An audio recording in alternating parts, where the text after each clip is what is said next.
할렐루야. 하나님의 사랑과 은총이 넘치시기를 축원합니다. 오늘 8월 11일입니다. 이제 더운 여름이 차차 지나가고 있습니다. 좀 한두 주만 더 참으시면 아마도 이제 시원한 가을이 되지 않을까 생각합니다. 이번 주는 세상 속에서의 제자도를 어떻게 실천할 것인가 하는 말씀을 같이 나누려고 합니다. 그래서 4일 동안 제자도의 기본에 대한 세상 속에 실제로 살아가면서 주님께서 우리들에게 원하시는 모습을 생각하려고 합니다. 오늘 말씀은 마태복음 5장 13절에서 16절입니다.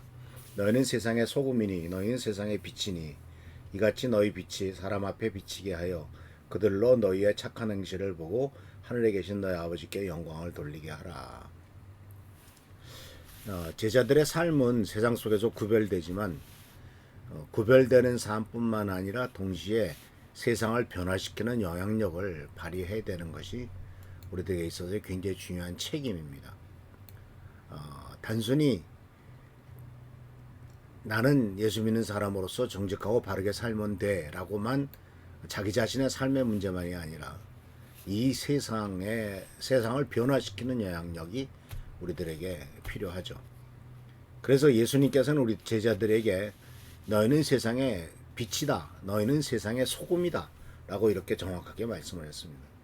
교회의 빛이다. 교회의 소금이 아니라 교회 안에서의 활동이 아니라 가정과 직장과 지역사회와 나라 속에서 복음의 진리를 드러내는 사명을 갖고 있고 또 우리들은 그와 같은 삶을 통해서 많은 사람에게 긍정적인 영향을 끼치기를 원하고 있습니다.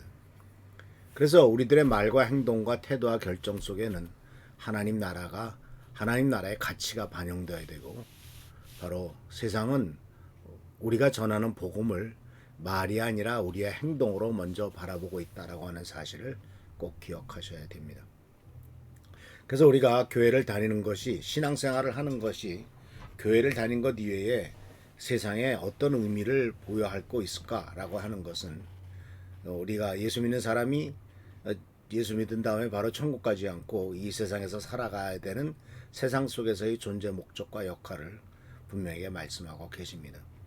5장 15, 13절에서는 너희는 세상의 소금이라고 말씀하셨죠. 소금은 고대 사회에서 고기를 썩지 않게 하는 방부제 역할을 했습니다. 그리고 또한 맛을 내는 역할을 했습니다.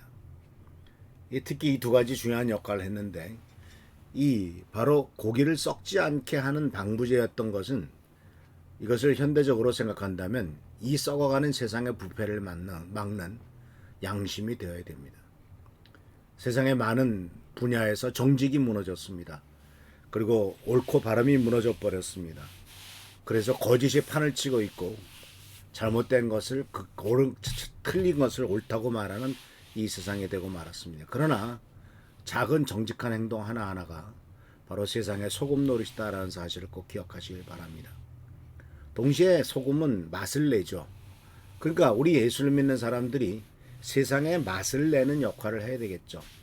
어떤 사람이 참 착한 일을 하고 올바른 일을 하더라 하는 것, 또 많은 어려운 사람을 참 도와줬더라 하는 것, 이런 일들이 세상이 살만하다라고 느끼게 되는 거 아니겠습니까?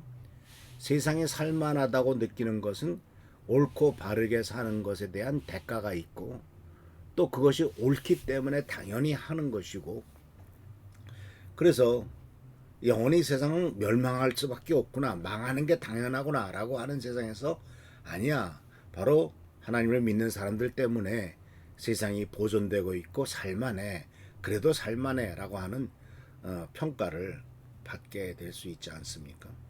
그래서 사람들은 우리들을 통해서 참된 것이 무엇인지 인간으로 살아간다는 것의 아름다움이 무엇인지를 느끼게 해야 되는 그 세상에서 참된 기쁨과 그 의미를 그리고 또 하나님의 아름다움을 드러내는 존재가 되어야 되는 거죠. 근데 예수님께서 뭐라고 경고하셨습니까? 소금이 맛을 잃으면 밖에 벌어져 사람에게 밟힐 뿐이다라고 말했는데 이것은 바로 예수 그리스도를 믿는 사람들의 정체성을 말하죠. 예수를 믿는 사람의 정체성은 예수 믿어서 부자가 됐다라고 하는 것이 정체성이 아닙니다. 권력 있는 사람들은 다 교회를 다니더라. 그런 것이 정체성이 아니죠. 그들은 소금의 역할을 했다라고 하는 것이 정체성입니다. 그런데 그러한 소금의 역할을 하는 정체성을 잃어버리면 영향력을 잃게 되는 거죠. 많은 정치인들이 교회를 다닌다고 하면서도 소금의 역할을 하지 않고 오히려 부패의 한가운데 있게 되는 것을 가끔 볼 때 많은 사람들이 손가락질을 하죠. 왜냐하면 그는 그리스도인이 아니기 때문에. 정체성을 잃은 그리스도인은 그리스도인이 아니죠. 세상 사람들과 다를 것이 없는 모습을 볼 수가 있습니다. 그뿐만 아니라 너희는 세상의 빛이라고 말씀하셨죠. 빛은 어둠 속에서 방향을 제시하고 또 빛은 숨길 수가 없습니다. 그리고 또한 빛은 숨기지 말고 등경 위에 두라고 말합니다. 이런 주님의 가르침은 바로 그리스도인들은 혼돈과 절망 속에 있는 사람들에게 이것이 참된 길이다라고 하는 진리의 길을 보여주는 존재가 되어야 될 것이고, 빛이 숨길 수 없는 것처럼 신앙이라고 하는 것은 개인적이고 사적인 것이 아니고 우리 삶 전체가 하나님께 영광을 돌려내는 존재가 되어야 된다라고 하는 것을 분명히 말씀하고 있습니다. 그래서 빛은 안에다가 숨겨놓는 게 아니라 높은 등경 위에 두라고 말씀하시는 것은 우리의 행동을 바로 하나님만 알면 돼 하는 것이 아니라 우리의 믿음은 사람들에게 보여줘야 되는 거죠. 말보다는 삶의 형식으로 우리들의 믿음이 보여줘야 될 것을 얘기를 하고 있는 것을 보게 됩니다. 그래서 오늘 이제 우리들은 가정에서, 직장에서, 교회에서, 또 세상에서 어떻게 세상 바로 빛과 소금의 역할을 감당할 것인가라고 하는 것을 우리들이 생각해 보려고 합니다. 우리를 드러내는 것이 목적은 아니죠. 우리의 선한 영향력을 통해서 하나님이 드러나는 것. 저 사람이 믿는 하나님이 누구냐?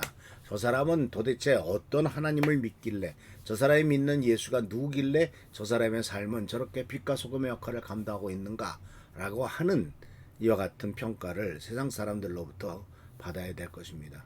이 세상은 어둡고 부패해 갑니다. 그러나 그 안에서 빛나는 작은 촛불, 그리고 또한 짠맛을 잃지 않는 소금 하나가 세상을 바뀐다는 사실을 기억하면서 우리들도 그 역할을 계속 감당해 나가는 우리 모두가 되길 바랍니다. 기도하겠습니다. 주님, 오늘도 우리들을 세상의 빛과 소금으로 부르셨습니다. 우리가 그 사명을 기억하며 살아갈 수 있도록 좀 도와주십시오. 작은 행동 하나에도 하나님의 나라의 맛과 향기를 담게 하시고 어두운 세상 가운데 등불로 부패한 현실 속에 거룩한 영향력으로 살아갈 수 있도록 주님 도와주시옵소서. 예수님의 이름으로 기도합니다. 아멘. 금주간도 주님의 축복과 은혜 가운데 승리하는 귀한 한 주간 되기를 축원합니다. 할렐루야. 축복합니다.